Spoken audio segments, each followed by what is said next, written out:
Good evening, I'm Sonia Selvam and this is KiniNews. Dr. Zaliha Mustafa has denied hiding the addendum granting former Prime Minister Najib Abdul Razak house arrest. This was in response to accusations against her on the matter. Federal Territories Minister Dr. Zaliha Mustafa has denied hiding the royal addendum linked to former Prime Minister Najib Abdul Razak. Zaliha, who is a member of the pardon's board, said such accusations are completely baseless. According to the Malaysian Gazette, she said, like other ministers, she did not see what has been referred to as the addendum document and did not hide anything. She added that she isn't the government spokesperson regarding this matter and is not the spokesperson for the pardons board. Yesterday, former Umno Minister Khairy Jamaluddin called on Zaliha and Law and Institutional Reform Minister Azalina Othman Said to speak up over the issue. Khairy claimed the two ministers would have known about it due to their positions and should not remain silent. On January 6th, the Court of Appeal allowed Najib to seek a judicial review to enforce a decree by the former king, ordering for him to serve the remainder of his jail sentence under house arrest. A letter from the Pahang Palace has been submitted to the court, confirming the existence of the addendum. Meanwhile, the Pardons Board Secretariat said it didn't have any files or official records containing the addendum or any additional documents. The Legal Affairs Division under the Prime Minister's Department has denied receiving the royal addendum ordering for former Prime Minister Najib Abdul Razak to serve the rest of his jail term under house arrest. The division, which is the secretariat to the Pardons Board, said that neither it nor the Prime Minister's Department have any files or official records containing the addendum or additional documents.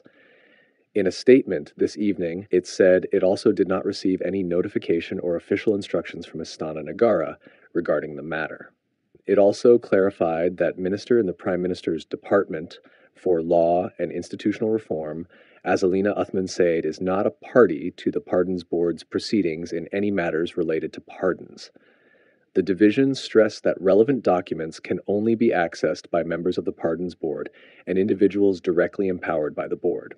It said no other parties, regardless of rank or office, have access to these documents in line with principles of secrecy and integrity. The Legal Affairs Division and the Prime Minister's Department also said that action could be taken against any statement can mislead the public on the position or role of the Pardons Board. Earlier, Khairy Jamaluddin had commented on the matter and called on Azalina and Dr. Zaliha to respond. Let's take a look at what he said. Ada dua menteri yang responsible untuk addendum fiasco ni. Pertamanya adalah Menteri Wilayah Persekutuan. Sebab dia duduk dalam lembaga pengampunan. Ya, walaupun addendum ini di luar daripada lembaga pengampunan, mana mungkin dia tak diberitahu. Addendum itu dihantar kepada AG.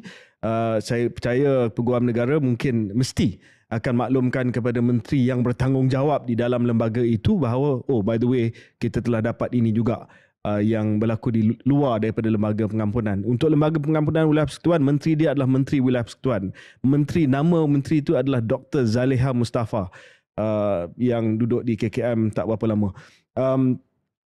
The other minister, ini balik kepada UMNO. Ini menteri yang kena jawab. Kenapa Menteri UMNO bersubahat menyorokkan addendum ini?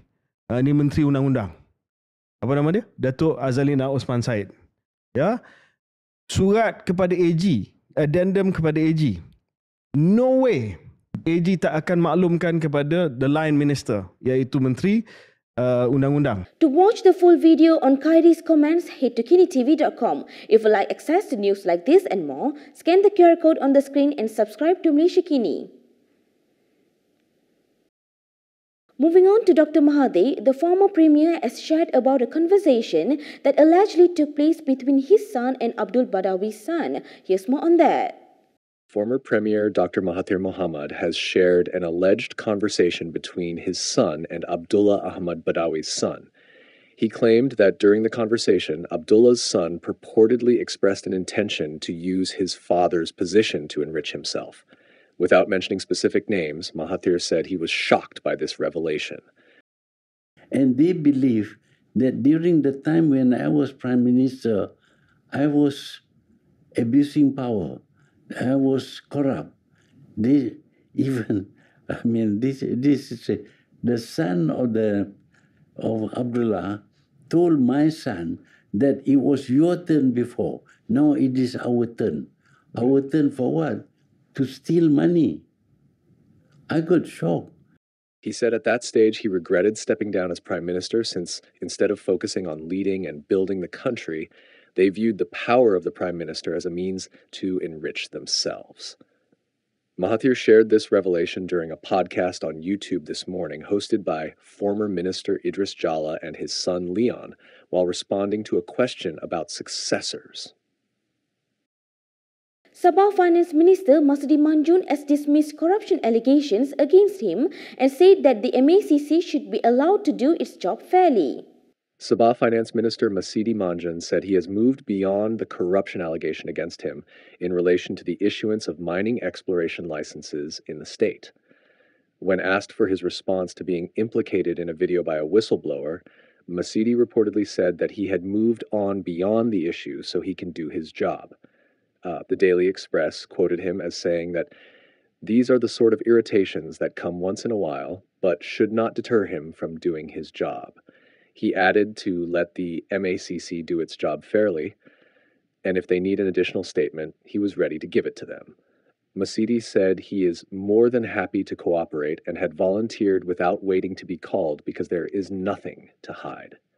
He stressed that with state elections around the corner, the most important campaign material is the government's track record that can be readily assessed by the people, and they can judge for themselves on the promises delivered for their benefit. According to the Daily Express, Masudi was asked to comment on a video clip released by a whistleblower who was heard mentioning expressing intent to make a political contribution to the party through an aid, which never materialized.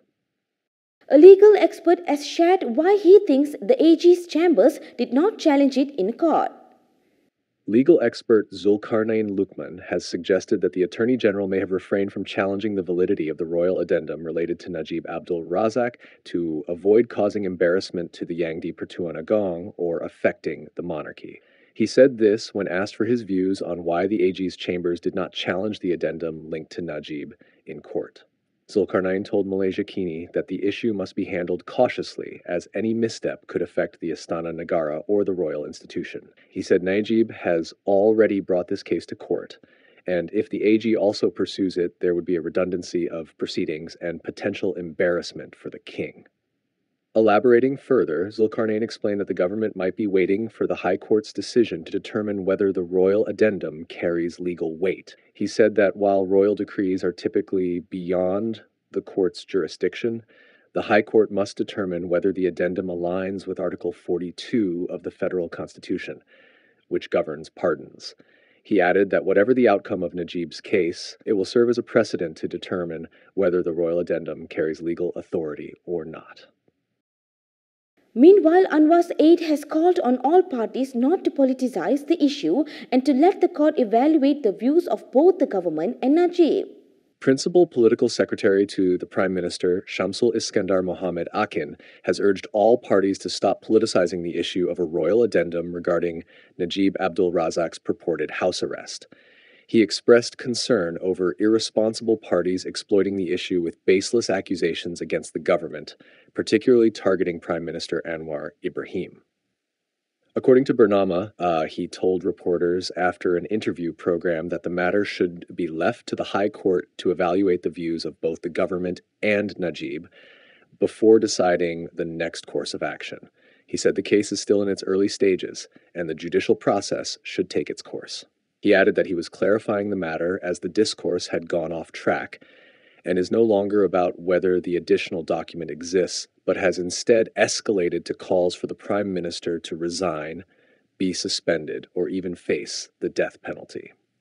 While commenting on the Court of Appeal's decision, Shamsul expressed confidence that the decision was made without interference from Anwar's government.